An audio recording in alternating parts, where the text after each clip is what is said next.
Salut tout le monde et bienvenue sur JeuxLab. Alors les amis, bienvenue sur cette sixième séance de la formation sur la réalisation d'une application avec AngularJS. Alors dans la cinquième séance, nous avons abordé quand même l'architecture d'un projet Angular.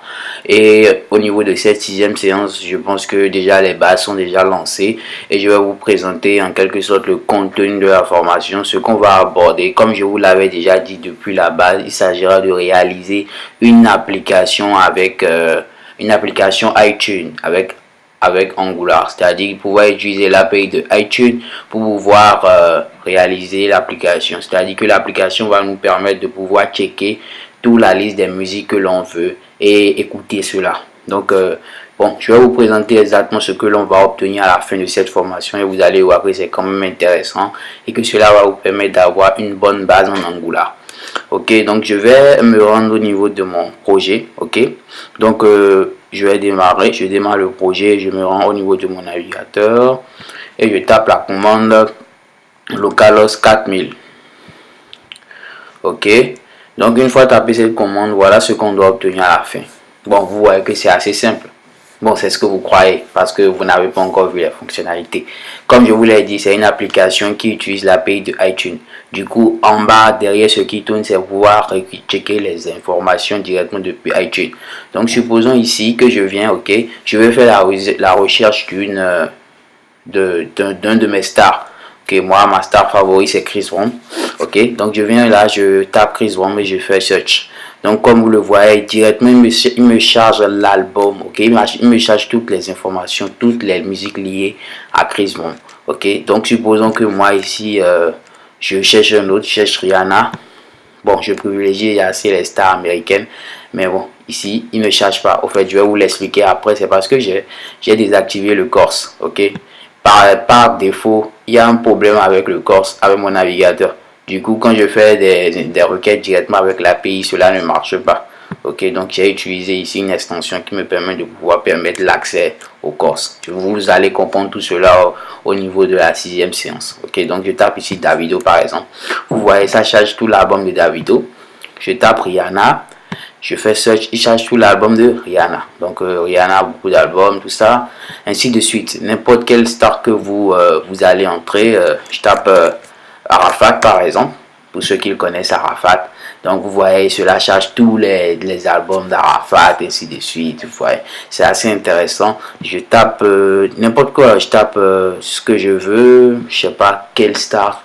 Bon, je sais pas quelle idée vous avez en commentaire, mais tout ce que vous avez comme star dans la tête, vous tapez toutes ces informations, même cela va marcher. Par exemple, je tape Michael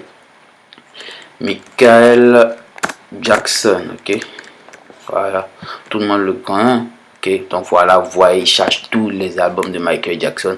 Et ce qui est encore intéressant, c'est que quand on clique sur le bouton voir plus, ok, on a la possibilité d'écouter. Ok, j'ai fait un petit truc, mais c'est pas assez designé, mais juste pour vous montrer que cela marche. Donc ici, c'est écouter la musique. Et vous voyez, cela marche, ok. Donc je reviens derrière, ainsi de suite. Je tape la même chose ici, Davido. Je viens là, ok. Je tape sur écouter. Cela marche exactement comme ce que l'on veut. Ok. Donc ce qu'on va aborder au cours de à partir de cette septième séance qui va suivre, c'est comment j'ai fait pour réaliser cela, comment le faire, quelles sont les différentes requêtes à faire derrière. Ok. Donc voilà en quelque sorte, voilà le bout de code qui fait de la magie derrière. Okay, donc voilà ce qui se passe, la création des routes, donc la création des routes, la création des services. Donc j'ai eu à créer un service qui permettait de requêter depuis la base de données. J'ai eu à créer un modèle user, un modèle musique pour pouvoir récupérer comment on dit, l'architecture des musiques. Et pourquoi pas, je vous montre en même temps la requête au niveau de Postman. Ok, ne vous en faites pas, vous allez comprendre tout cela au cours de la formation et vous serez des experts. Ne vous en faites pas. Il suffit seulement n'oubliez surtout pas de vous abonner si vous voulez du bon contenu, de liker si vous avez aimé ce que vous êtes en train de voir et de me laisser des commentaires, surtout si vous avez des questions, des préoccupations. Ok. Donc comme je vous le dis, Ici, on est au niveau de mon Postman. Ok, je fais une requête. Voilà en quelque sorte l'API de iTunes qui est là. Je sais pas si vous le voyez, c'est l'API de iTunes. Et ici, je lui envoie les informations. Ici, par exemple, je cherche les informations d'un certain Jack Jackson. Donc, il me charge toutes ces informations-là. Donc, c'est ce que moi, je récupérais en réalité ici. Et c'est ça, j'affiche ici, sous cette forme-là. Ok, vous voyez que c'est assez intéressant. Ici, par exemple, j'enlève, pour vous montrer que c'est ça vraiment le truc. J'enlève ça et je mets ce que j'avais mis avant. Je mets des vidéos et je valide, je mets un scène. Et là, on attend quelques minutes et vous voyez, cela charge exactement toutes ces informations. Vous voyez, c'est assez intéressant. Avec, il le met en format JSON avec comme première information le résultat, c'est-à-dire le nombre de résultats qu'il a trouvé. Il a trouvé 50 informations liées à cette information, à ce mot que j'ai entré là. Vous voyez, donc c'est ça qui m'envoie en format JSON dans un résultat. Et moi, je fais un for each pour pouvoir le récupérer ici. Vous voyez, donc voilà, avec un bouton voir plus, pour voir plus, on va pouvoir plus d'informations. On va quand même pouvoir après dans la formation enchérir cela, vous montrer comment afficher toutes les informations, la manière d'afficher et tout. Vous allez voir, vous allez beaucoup apprendre. Ok, donc c'était pour vous présenter cette séance, sixième séance, c'était pour vous présenter en réalité ce qui doit se passer au niveau à partir de la septième séance. Ok, donc voilà ce qui doit se passer. Et comme d'habitude, je vous ai dit que à chaque fin de projet, je vais le pusher sur un dépôt et vous pouvez aller le récupérer et pouvoir faire des modifications si vous voulez. Ok, donc on va commencer directement avant. Je vais directement le faire devant vous et à partir de la septième séance, nous allons commencer. Ok, je me rends directement au niveau de mon kit. Ok, je crée un dépôt ici, new repository. Je vais mettre le nom à Angular tuto Lab. Je vais mettre utilisation de l'API de iTunes. Je mets en public parce que tout le monde pourra checker là-dessus. Ok, donc voilà. Je fais un guide init ici. Je mets au niveau de mon projet.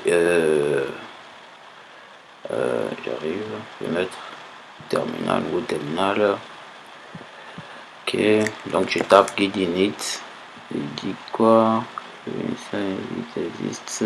Ok, donc je fais un guide add ici. Je fais un guide commit.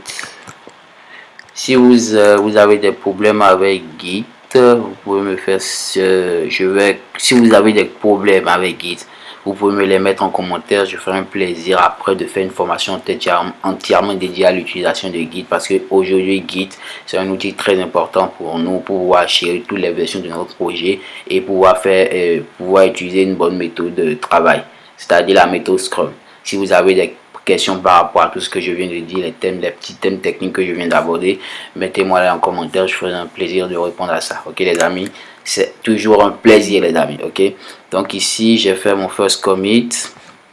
Qu'est-ce que je fais? J'ajoute ça à l'origine, hop, voilà, et là je push sur la branche master direct là, hop. Donc on attend quelques minutes qu'il push tout ça sur la branche master. Et voilà, super. Donc on recharge juste ici et vous allez voir que tout est là. Je sais pas.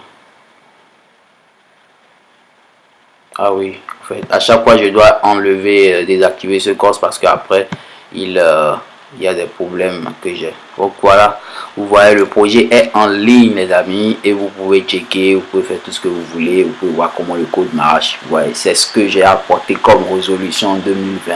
Donc pour tous ceux qui vont suivre ma formation, vous aurez quand même le lien du projet sur GitLab pour pouvoir prendre et tout et pouvoir faire des améliorations. Pourquoi vous pouvez contribuer à cela.